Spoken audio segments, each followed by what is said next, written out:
Hello friends, myself Nalinikanta Jena, Senior Lecturer in Physics, Bharuneswar Mahavidyalaya, Utkal University. Our today's topic is angular momentum of a particle. It is in the CBCS pattern Physics Honours Core 2 Mechanics paper Unit 1 topic. So, our today's topic is angular momentum of a particle. Before going to the details of angular momentum of a particle, let us first know what is angular momentum. Angular momentum is the moment of momentum. Angular momentum is the moment of momentum. So, first we should know what is momentum. Then what is moment of momentum. Momentum is qualitatively known as the amount of motion possessed by the body. Momentum of a body is the amount of motion possessed by the body. And quantitatively, this momentum can be expressed as the product of the mass of the body and its velocity. That is, momentum is equal to P is equal to mv. This momentum is the measure of the amount of motion, that is linear motion possessed by the body. Then what is moment of momentum? It is the turning effect of momentum.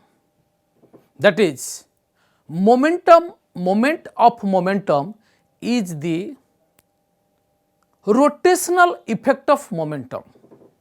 That means, what role plays momentum in linear motion is played by angular momentum in rotational motion. That means, in linear motion, momentum plays the role which is played by angular momentum in rotational motion. That is why angular momentum is the rotational effect or turning effect or moment of momentum. So, qualitatively we can define our angular momentum as the moment of momentum. That means, angular momentum is the amount of rotational motion possessed by the body. Exactly in the similar fashion, what we have discussed for momentum, and here we are discussing about angular momentum. Angular momentum is the amount of rotational motion possessed by the body. But quantitatively, the angular momentum of a particle can be defined as the cross product of the radius vector and the momentum, that means the linear momentum of the particle. Once again, I am expressing angular momentum. Quantitatively, angular momentum of a particle can be defined as the cross product of the radius vector, that means the perpendicular distance of the particle from the axis of rotation and the linear momentum of the particle. That is, angular momentum is equal to L vector is equal to R vector cross P vector. That means, angular momentum is the cross product of the perpendicular distance of the particle from the axis of rotation and the linear momentum, its product. That is, if a particle is rotating about this and this is the axis of rotation, and if we can say the axis of rotation, then if this is the particle of mass m and this is the distance r, and if the velocity of the particle at this instant is v, then the linear momentum of the particle at this point is mv. So, its angular momentum is L is equal to r cross p, which can be written as r p sin theta n cap, implies the magnitude of angular momentum is equal to r p sin theta. But already we have known that momentum is p is equal to mv. So, in place of p we can write mv, which is equal to r to mv sin theta, implies L is equal to mvr sin theta, where theta is the angle between the r vector and the p vector. Theta is the angle between the r vector and the p vector. Since angular momentum depends on the value of theta, that means the angle between the r vector and p vector, hence with the variation in theta, the angular momentum of a particle changes. Let us discuss some of the probable cases. Since angular momentum of a particle depends on the value of theta, that is the angle between the directions of r vector and p vector, hence with the variation in theta there will be a variation in the angular momentum of the particle. Let us discuss some of the probable cases of the variation of angular momentum with respect to theta. Let us consider the special cases. Number 1, if theta is equal to 0 degree or 180 degree, then sin theta equal to sin 0 degree is equal to 0, also sin 180 degree is also 0. Hence, L is equal to how much? M V r into 0 is equal to 0. That means the angular momentum of a particle is 0 if the body, if the angle between the r vector and p vector is 0 degree or 180 degree. Number 2, if theta is equal to 90 degree, then sin theta will be equal to sin 90 degree equal to 1 is equal to maximum. Hence, then L is equal to m v r is equal to maximum. Thus, the angular momentum of a particle will be maximum only when the direction between r vector and p vector is 90 degree. And the maximum value of angular momentum is L is equal to m v r. But we know that V is equal to r omega, where omega is the angular velocity of the particle, and this is the relation between the linear velocity and the angular velocity of the particle. So L is equal to m r omega into r, implies L is equal to m omega square r. This is the expression for the angular momentum of a particle in terms of its angular velocity. But m omega r square.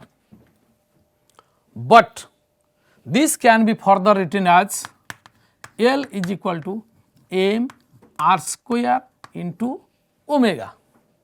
But the term m r square represents the moment of inertia of the body. So, this implies L is equal to I omega. Now, in a very simplified form, we can write angular momentum L is equal to mvr, which is equal to m omega square r, which is equal to I omega. This is the general form, because in circular motion the angle between the r vector and the p vector is always 90 degree. That is why if a body moves along a circular path, then its angular momentum is mvr, which is also equal to m omega square r, and that is also equal to I omega. Now, the angular momentum of a particle can be expressed in terms of rectangular components as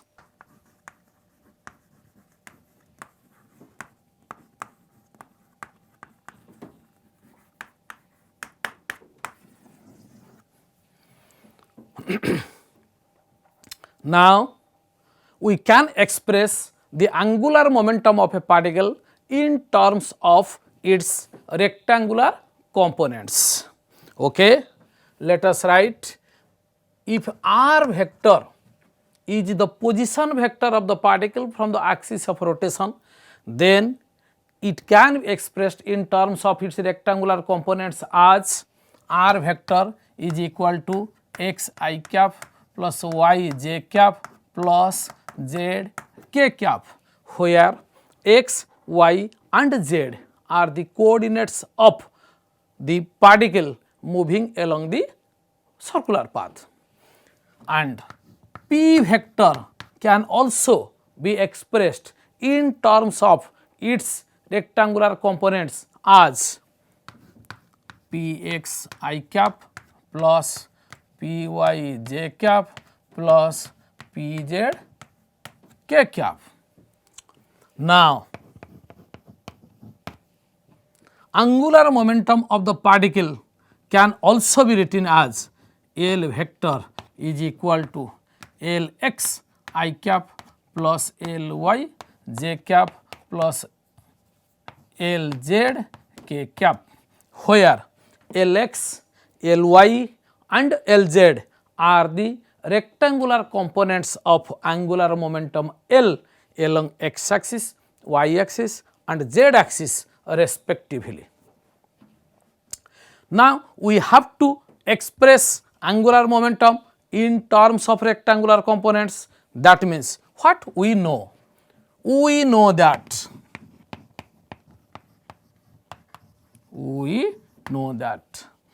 L vector is equal to r vector cross p vector. So, now putting the values of r vector and p vector here, we can write x I cap plus y j cap plus z k cap cross px I cap plus py j cap plus pz k cap. As we know the cross product of two vectors, if a vector and b vector, then they can be expressed in terms of their rectangular components as L vector is equal to, now in a matrix form we can also write this as I cap, j cap, k cap, x, y, z, px, py, pz. As you know, the matrix multiplication. Here we can write this as L vector is equal to y p z minus p z p y into I cap plus z p x minus x p z into j cap plus x p y minus y p x into k cap. This is the expression for the angular momentum of the particle. But already we have expressed L vector is equal to L x I cap plus L y j cap plus L z k cap. So, comparing these two equations, now we can write L x is equal to y p z minus z p y whole into, there is no need to write the bracket, L x is equal to y p z minus z p y. Similarly, L y is equal to this term z p x minus x p z, and also L z is equal to the final term x p y minus y p x.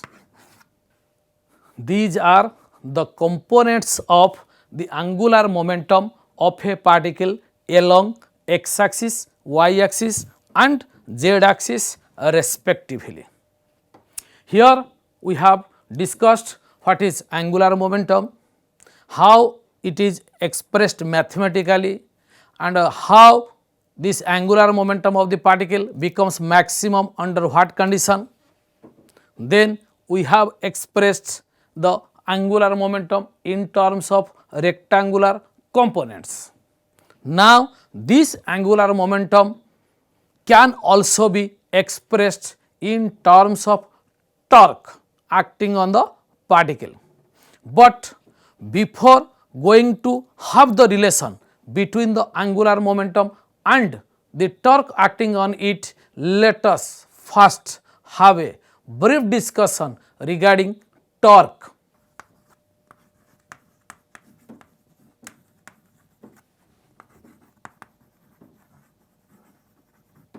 Now, relation between angular momentum and torque of the particle.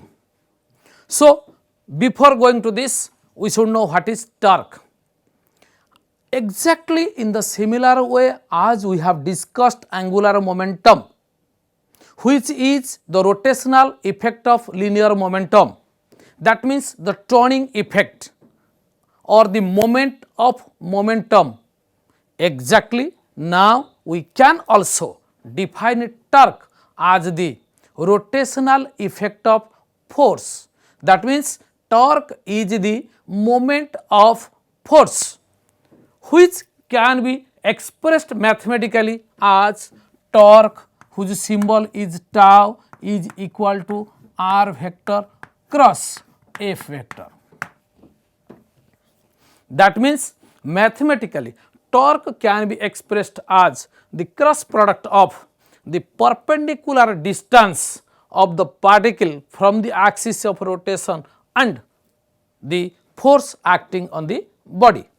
Now, exactly in the similar way we can write tau vector is equal to r cross f, which is equal to r f sin theta n cap, and whose magnitude can be written as tau is equal to r f sin theta, and also the value of torque depends on the value of theta, that is the angle between the r vector and f vector, and when theta becomes 0 degree or 180 degree, then sin theta becomes 0 and hence the torque also becomes 0.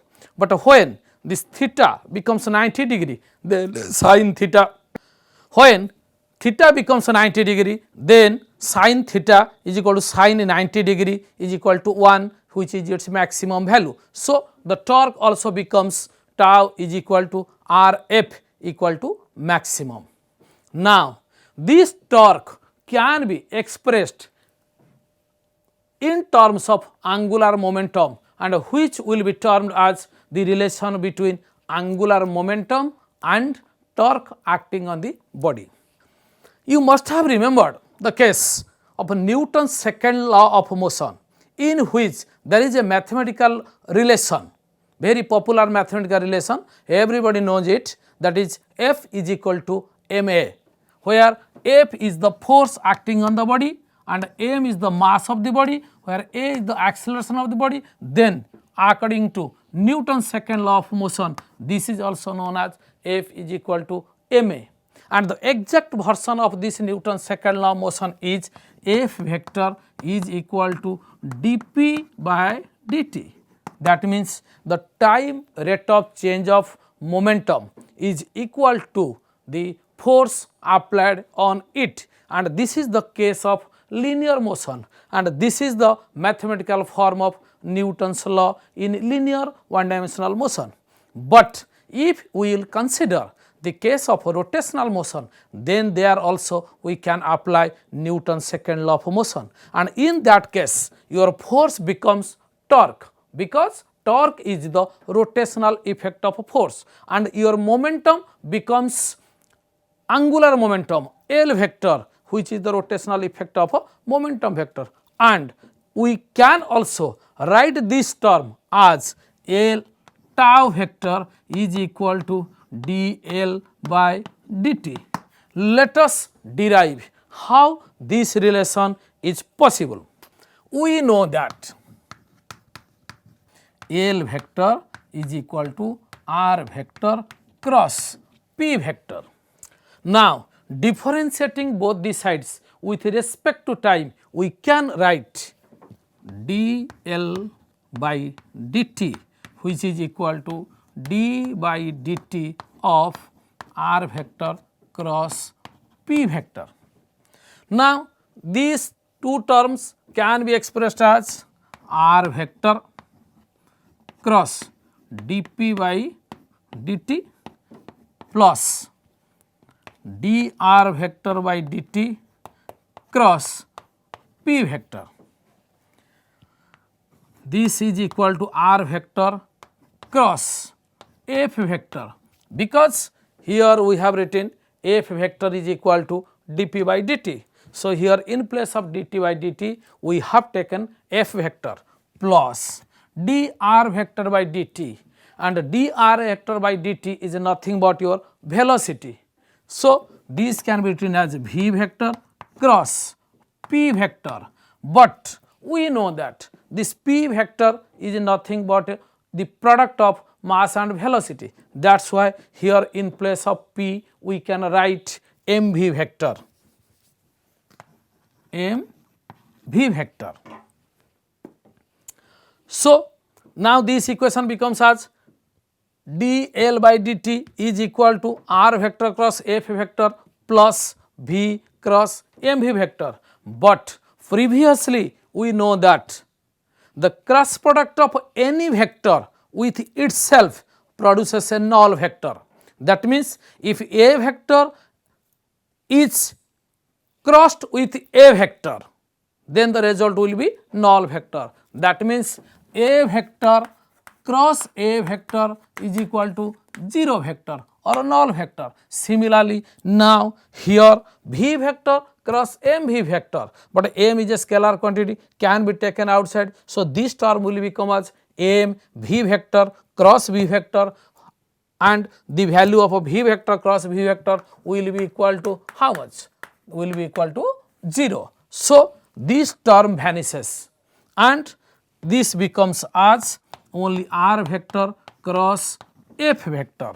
Now, dl by dt will be equal to R vector cross F vector, but previously we know that tau vector is equal to R cross F. So, in place of r cross f we can write the torque vector which is tau. So, dl by dt becomes as in place of r cross f we can write tau. This is tau vector, and tau vector is equal to dl by dt. This is the relation between the angular momentum of a particle and the torque acting on it. So, this relation can also be known as the Newton's second law of rotational motion.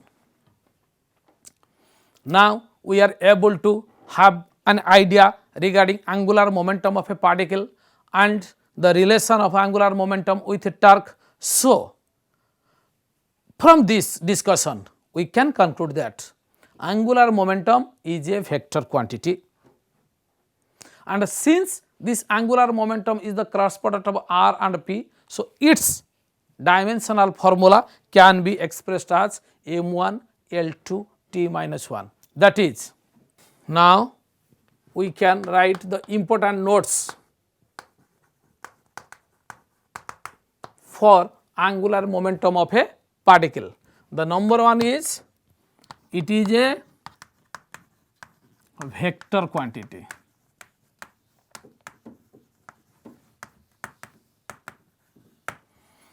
If it is a vector quantity, then what is its direction? Already we have told that L vector is equal to r vector cross p vector. That means cross product of radius vector and angular momentum vector. So, the direction of angular momentum will be perpendicular to the plane containing the r vector and p vector according to the right hand screw rule. So, this direction of L vector is perpendicular to the plane containing r vector and p vector. Similarly, now from this we can write L is equal to mvr, and hence the dimensional formula for angular momentum is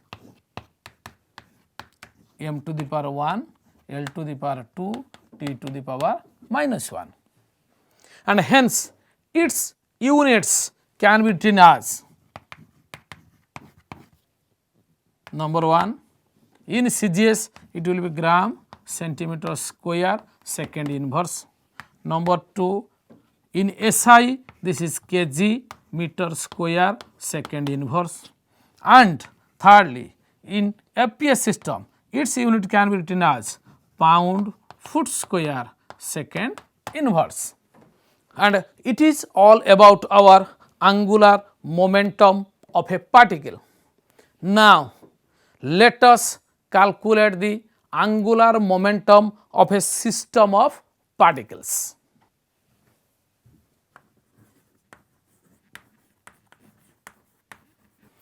Okay. Let us now discuss the angular momentum of a system of particles. Already we have discussed the angular momentum of a particle.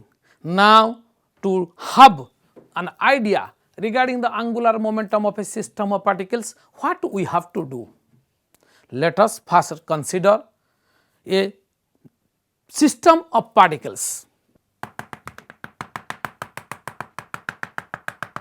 Let us consider a system of particles, and let the system be situated at somewhere in space with respect to an arbitrarily chosen origin, and let our origin be situated here at O, and this is the x axis, this is y axis, and this is z axis. Now, let us consider the ith particle of this system. There are so many particles. Let us consider the ith particle of this system. Let this one is the ith particle. Now, the position vector of this ith particle with respect to the origin is r I vector. As this is a system consisting of extremely large number of particles. So, this system must have its own center of mass. Now, let the position of center of mass is here, and I can write this as Cm, C for center, M for mass. This is Cm, center of mass. And now, the position vector of this center of mass with respect to this origin can be written as, and this is R vector, capital R vector. Here we have taken as R vector as the position vector of the center of mass with respect to this origin. Now, what is the distance of this ith particle with respect to the center of mass? We can write this as this much is the distance of the particle, ith particle with respect to the center of mass, and let the distance of the ith particle with respect to the center of mass be expressed as Ri dash.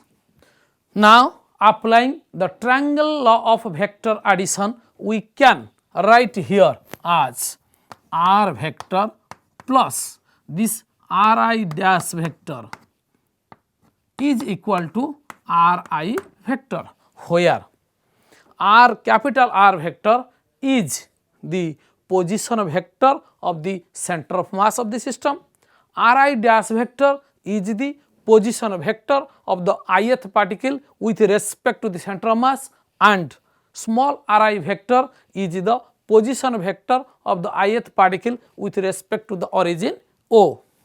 If Pi is equal to Mi Vi is the momentum of the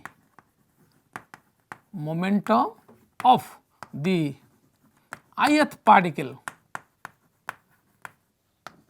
then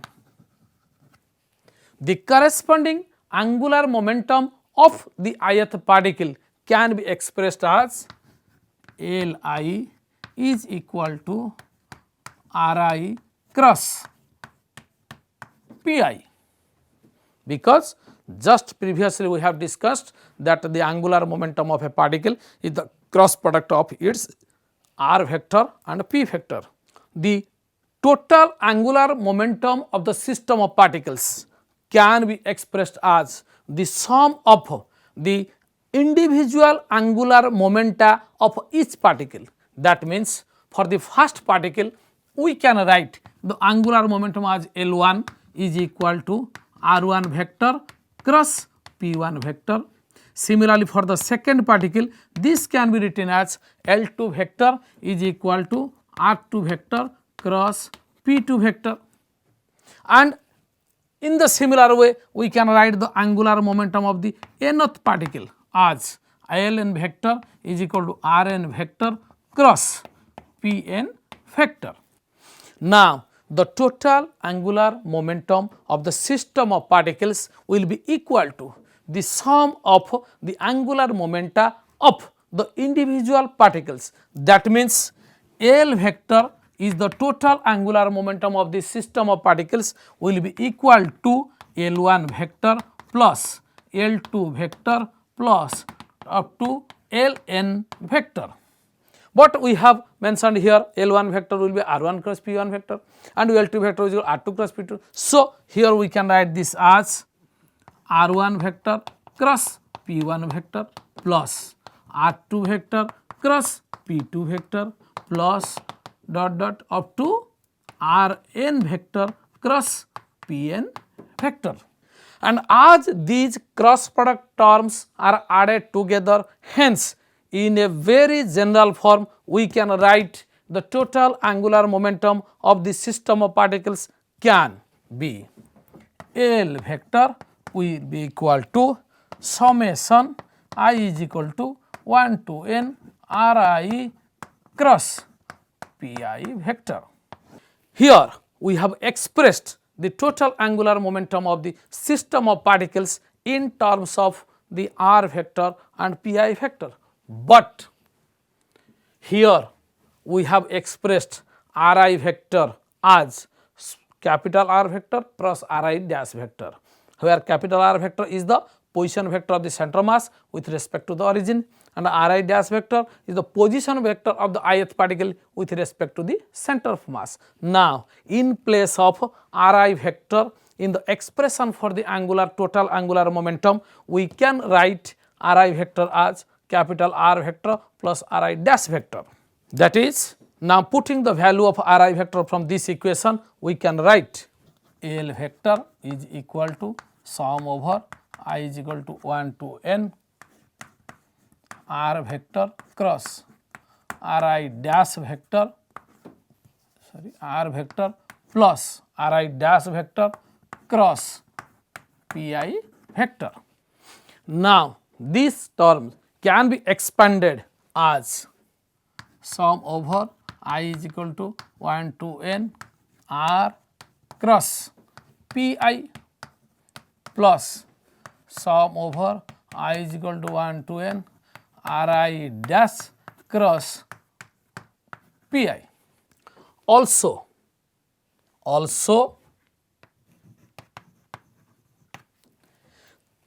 differentiating this equation, we can write dr by dt will be plus dri dash by dt will be equal to dri by dt. But this dri by dt can be written as v vector plus, this can be written as vi dash, and this is equal to v vector. Here, by differentiating this expression with respect to time, we have arrived at the term v vector, capital V vector, this is the velocity of the center of mass plus the velocity of the ith particle with respect to the center mass is equal to the velocity of the ith particle with respect to the origin O. Now the momentum of the ith particle Pi, now Pi vector will be equal to how much? Mi Vi vector, here is the Vi. Mi Vi vector, which can be written as Mi in place of Vi, we can write this as V vector plus Vi dashed vector, and expanding these terms we can write Mi V vector plus Mi Vi vector, Vi dash vector. So, the angular momentum of the system of particles now becomes as, in place of a Pi vector, here we can write these terms. So, our angular momentum now becomes as equal to sum over I is equal to 1 to n R vector cross, in place of Pi vector we can write this much as Mi V vector plus Mi Vi dash vector plus the second term becomes as summation I is equal to 1 to n Ri dash vector cross, in place of Pi we can write this as Mi V vector plus Mi Vi dash vector. Now, these terms can be expanded further as sum over I is equal to 1 to n, here taking common we can write this as R vector cross Mi V vector plus R vector cross Mi Vi dash vector plus Ri dash vector cross Mi V vector plus Ri dash vector cross Mi Vi dash vector.